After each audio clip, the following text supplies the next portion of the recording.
Coming up on the Geno Auriemma Show, presented by UConn Health. You know, sometimes it just is what you see. And regardless of what we want it to be, it is what it is. What's the line? You're only young once, but you can be immature forever. I believe that to be true. Plus, Geno reflects on his early years at UConn with one of his former players. I think he used to run with us back in the day. You remember running Horse Bar Hill? I was so far ahead of you, you wouldn't even know where I was. And do I miss having a guy on our staff? Yeah, I do. that and much more You were like floating. Your feet never touched the ground. on the Geno Auriemma Show.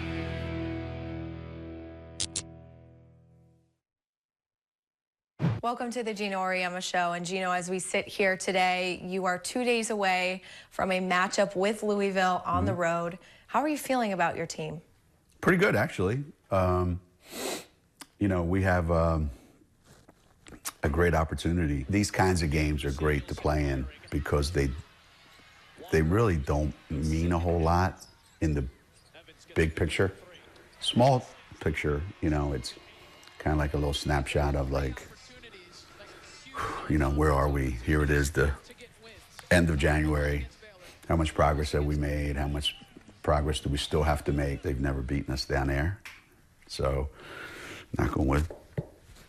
And I know our kids will be excited to play in the game. And for the first time in 26 years, the Louisville Cardinals have defeated UConn. In a normal world, like, why would this be a big story? Home team ranked third in the country beats the second-ranked team in the country by 11 for their first win in 17 tries, 18 tries. In the real world, that's not that big a deal, is it? But because it's UConn, it's a big deal.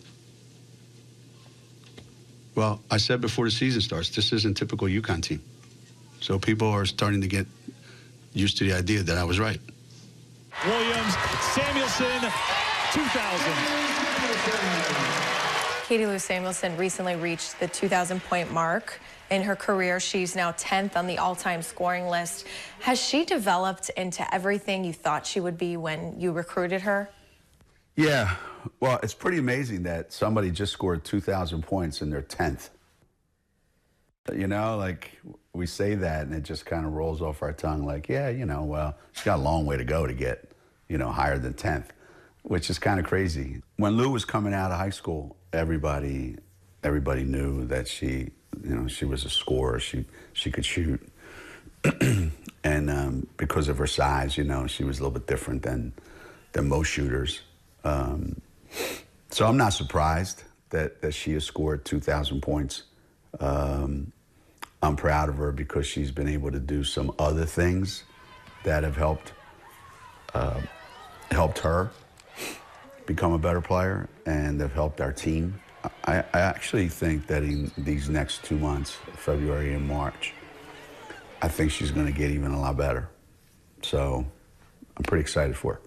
You have said that natural scorers just know how to put the ball in the basket. Yeah. Would you put Katie Liu in that category?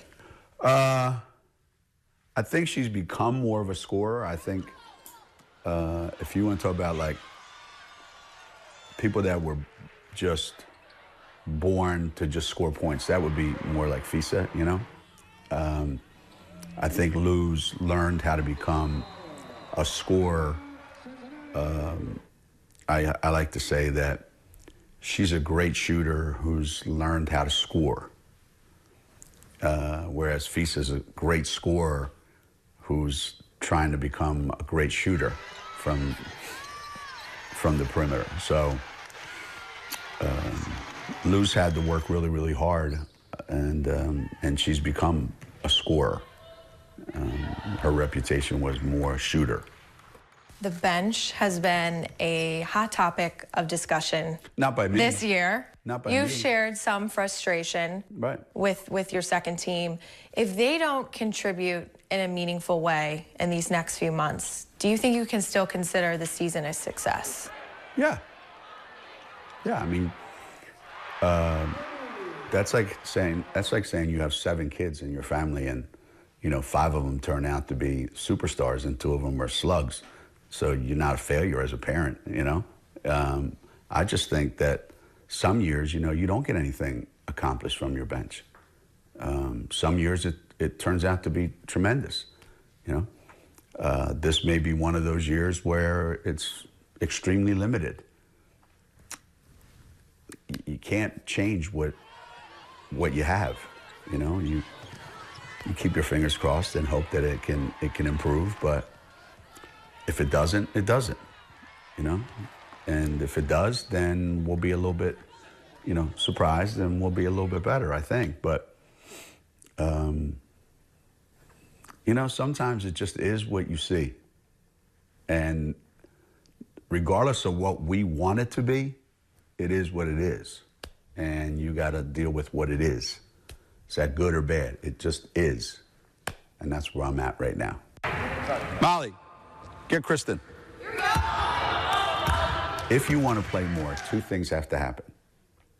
One, either you have to get a lot better, or two, the guys ahead of you have to get a lot worse. Because if the guys ahead of you keep getting better and you stay the same, the chances are you're never going to play, because the gap will be way too big. So if the guys on the bench are catching up, you hope it's because they're getting a lot better, not because the other guys are backing up. And I think some of our starters are starting to like hit their stride and get a lot better.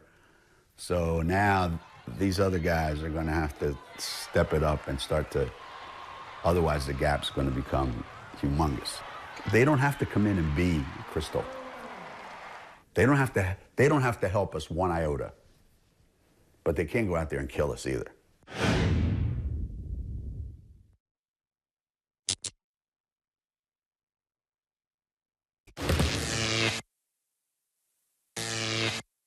Every pass, snap it. And when you cut hard. Good. When it comes back around, that guy's open right there. We got to get him the ball. Good. Let's go, Canstro. Go, get it there quickly. If they go hard to the boards, that guy will always be on the inside. Go away from the pressure. Go away from the pressure. Long follow through. Good. Don't let him score. Don't let him score. Don't let him score. Get him. Pay attention. Why don't you guys pay attention? Fisa catches it right here. So why would you catch it there? Pay attention to everything everybody does. Who got 10? Got Tuli. All right, Tuli, make one. Good.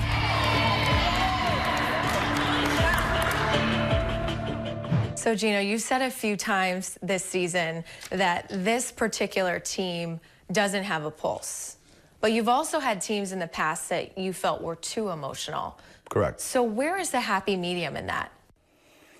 Well, the happy medium is you're able to differentiate when do we need to be like right here and when do we need to be right here. Not every player, not every team can do that. The reason why we've been able to do what we've been able to do is because we know the difference between when it's time to play and screw around and have fun and act like a 12-year-old and when it's time to get to work and do what we came here to do. Some teams are just always here. Some teams, they're two peaks and valleys. So I think the teams take on the personality of their players. And maybe the player's personality this year is just want to chill. There's nothing wrong with that. It can help you in a big game to keep your composure. But sometimes you need a little bit of, and you have to be able to call on that whenever you need it. So where are we? I don't know. The Central Florida game on Sunday, I was watching them on the bench doing introductions. And they were just staring straight ahead, all 5 of them. Nobody said a word. The only time somebody said anything or did anything, I saw Lou nodding her head because Fisa said something to her. That's it. No emotion, zero. You would think their mother was taking them to the dentist or something. It was unbelievable. And then they went out, and in the first 3 minutes, the game was over. So I just said to CD, I said, CD, look, like all the things that we want them to be, they're never going to be. So we just got to do what we can with what we have. You can't forget that this is an emotional game. And if you try to play it unemotionally the entire 40 minutes, it's not going to work. You know, you've got to have something. A lot of immature shooters on our team. A lot of immature shooters. When they start missing, they miss them all. At the same time, you're always asking for maturity from your players. How do you teach that? I don't know that you can. I mean, I don't know that you can teach someone to be mature. I think you can put them in situations where they have to act in a mature way. And then if they don't, you can point out that the response wasn't what you wanted. But, you know, what's the line? You're only young once, but you can be immature forever. I believe that to be true. I'm living proof of that. Has social media changed, you think, the maturity level of your players coming in and throughout college? How so? No question. I hear every coach talk about it. Every single coach I've talked to says the exact same thing, that just in the last 5 years, things have changed like almost 180. It is what, you know, I keep going back to it. It is what it is. You know, you got to deal with it. How mature do you have to be to go, that's what I think of you? Not at all. As opposed to doing it face to face. You know, how mature do you have to be to not have to own up to something that you said? You know, we got people in the news every day that don't own up to what they say. You know, so I just think there's less of an accountability, so you don't, you know, isn't that what part of growing up is being held accountable?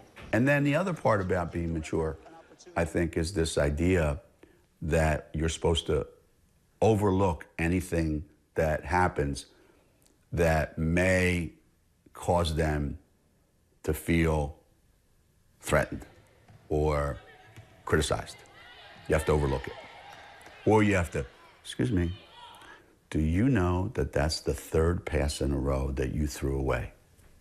Now, how many do you want me to just pretend didn't happen? 3, 4, 5? How many before all of a sudden it doesn't matter what kind of pass you throw? So that's the struggle for coaches now. Because what I'm used to 20 years ago is D throwing a pass that bounced off somebody's head and me going, you know something, you're the worst passer in the world. And she would just go, yeah, all right, fine, and just fight you back. Now, if you said that, a kid will call home and go, Coach hates me, thinks I'm a lousy basketball player. Well, then come home, sweetheart.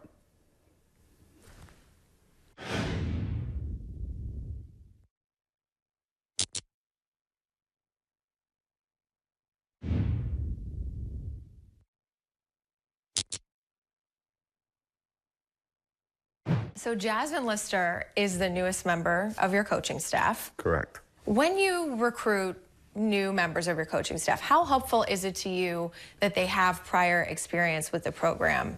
Because Lister was a graduate assistant here. When you're looking for assistant coaches, and I can't say I'm an expert at this because we haven't had a lot of turnover over the years, you know. Some people have to go through this every year or 2 years. I've always wanted a former player on the staff because I think that's a good conduit between you and the team. They can explain it. You know, I hear Shea doing that all the time, saying to kids on the team, listen, I'm telling you, this is what he means. It's important because there's a continuity there in the program. You know, it's like a reminder of this is what we are. Then the other thing, I think, is their ability to communicate, to be able to not pigeonhole themselves into, well, I'm just a recruiter. And my job is to become best friends with the kids I'm recruiting, which you'd be surprised how many coaches in the country, that's their job. To me, it's, can they interact with the players on their level? Can they interact with the other coaches on their level? If you have somebody that can do those things, then the rest of the stuff kind of takes care of itself. So I've been lucky. We've had very little turnover, but when there has been turnover, it hasn't taken us long to find the right person. I believe you've only had one male assistant coach throughout your time. Wasn't even full time. Is that by choice or just a random thing? Mostly by choice. Mostly by choice. And also by, I think, necessity. This is, you know, a women's basketball program that's very much in the public eye. And I think it's important that we try to give some exposure to as many young coaches, young female coaches who want to grow and become head coaches or administrators or whatever. And the more of that I can kind of, you know, help with, then I think the better example that I'm setting for my team as well. Do I miss having a guy on our staff? Yeah, I do. Would I like to? In a perfect world? Yeah, I would. You know, I was fortunate for a lot of years. You know, we had Patrick, you know, McKenna was our SID. And now Ben is our, you know, Ben Cantor is our video guy. And there's times when he and I would just be sitting around and we'll look around and we'll go, oh my God. Come on, man, we got to go out. So it's good. I enjoy the opportunities that I'm able to provide for a lot of these young women. Like Jamel used to say, good luck. Good luck. That's what she used to say all the time. Good luck. One of your former assistant coaches and players, Jamel Elliott, is now back on campus. She's the Associate Athletic Director for the C Club, which works with alumni. What's it been like for you to have her back? I remember talking to her about it when she, obviously when it was time that she wasn't going to be the coach of Cincinnati any longer. And I remember saying to her, I said, do you want to get back into coaching? She said, I don't know. She said, right now, no. You know, and I think that happens a lot of times when coaches have a bad experience. And there was a need for Jamel to come here and put together almost like a club, is, you know, the C Club. You know, I think it's let's figure out a way to engage every former athlete that's ever played at UConn in every sport. And let's see how we can get them connected back to UConn. She's doing a tremendous job in that area, and she stops in the office every day, sticks her head in, and always checks on our players. So it's been great for me to see her. This reminds me of freshman year, Horsebarn Hill. And I think you used to run with us back in the day. You remember running Horsebarn Hill? How would you know? I was so far ahead of you, you wouldn't even know where I was. You know the problem with Horsebarn Hill, running Horsebarn Hill, is you go around, and then you look up at that hill. And all you can see is the sky, right? Right. So you run, you get to the top, and then you look up, and it levels out, and there's another one. Hill. That's the one that's a killer. You don't make them. No, I don't. You're getting soft in your old age. I know. I should make them do it. You should. I know I should. She was here when this whole thing started for you. Let's go. Let's go. Let's go. 92 to 96. Well, you know what I did to work out before my freshman year. The summer workout plan that Coach Mark used to give us, and I just ran the steps in my house. And thought that was going to get me ready for. I said, didn't you do anything this summer? She goes, I ran the steps. It was a stairs. It was stairs. So I'm thinking like 12 or 13. But if you do it 12 or 13 times, that's a lot of stairs. National championship, 2 Final Fours, 1,000 points, 1,000 rebounds. She was hot stuff, man. Do you still have fun like that with your players Nope. these days? Nope, they can't take a joke. Don't get me wrong. I mean, kids today are great kids. We don't have them, ever. The kind of kids you would say, man, I wish we didn't have that kid. That kid's a bad kid. It's just that there's so much going on in their lives, you know? Like, you guys were boring. There was nothing going on in your life. Your life was UConn basketball. But you wasn't a rock star either back then. That's true. So we felt so much That's more true. comfortable coming to you because you were actually, you know, in it with us, and we was building this thing and figuring it out together. And then all of a sudden, you know, the bright lights came and you were all over the place. And then when you recruit those kids, they so used to, I think, seeing you on TV and what you've done, and they're probably a little hesitant. And I think they probably are. You know, it's unfortunate because you're the same person. They just don't have that same comfort level because of all the wonderful things you've accomplished. Do you miss those days? I do. Why? It was innocent. It was new. It was fresh. We all were experiencing something for the first time. We didn't know what was coming next. Every day was like, woo. When 95 came around, it's like, Coach, you have to come in first thing tomorrow morning. Like, why? Well, Good Morning America's coming, and they're going to have you guys on, and Rebecca and Ray Allen. I'm like, oh my God. Like, every day was like something new. Those days were, you were like floating. Your feet never touched the ground back in those days.